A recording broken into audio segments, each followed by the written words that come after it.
The CIA assassinated your first popular leader, Mr. Lumumba, and then installed another dictatorship for the next 30 years.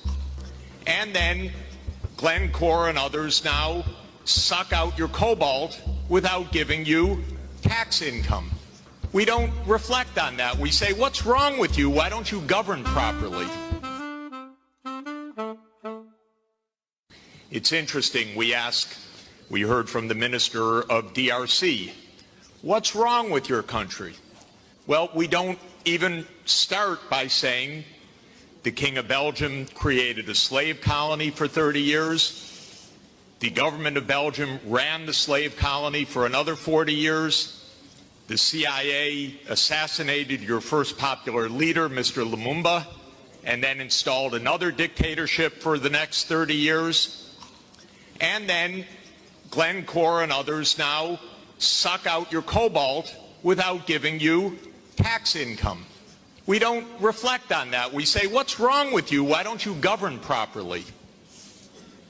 And so we have a system, but we need a different system. We cannot turn this over to the private sector. We already did about 100 years ago.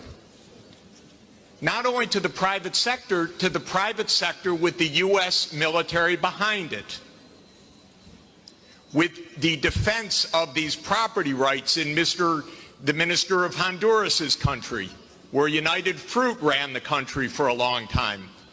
And their attorney was the foreign minister of the United States, Secretary Dulles, and his brother was the head of the CIA and overthrew the next door neighbor, Mr. Arbenz, to make sure that United Fruit could have its property. So we have a system, but we need a different system.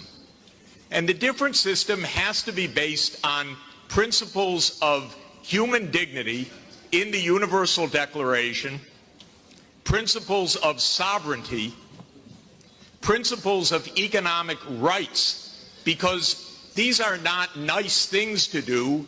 In 1948, all the government said that food is a right, social protection is a right, not a nice thing, not a pleasant thing, a right.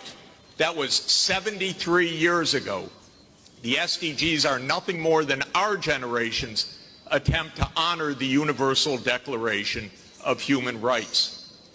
I come from a country that not only doesn't care about the world's poor, it doesn't even care about its own poor. 1 in 7 Americans is hungry right now, and they don't care.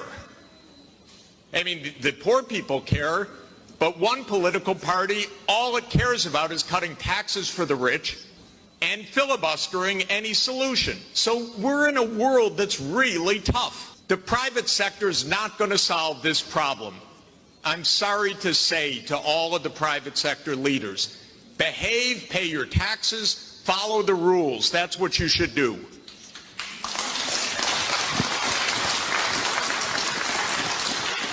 And what the governments should do is the following.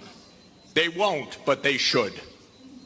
First, the G20 should become the G21 by inviting systemically the chairperson of the African Union and the African Union to be the 21st country. The European Union is a member of the G20 as the EU.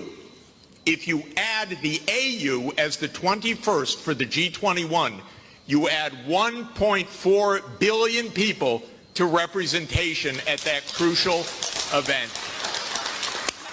That will change decisively the discussion, because 1.4 billion people are not at the table for finance right now, and they need to be. So my first recommendation is the G21. I love the G20. Add one seat, 1.4 billion people with the AU represented. Second, we need an order of magnitude change of development finance. The rich countries just borrowed $17 trillion for COVID. The poor countries, nothing.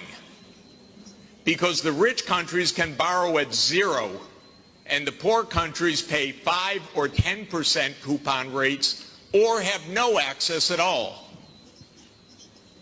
So the world exposed its grotesque inequality this past year and a half. Rich countries didn't say, we tighten our belts, why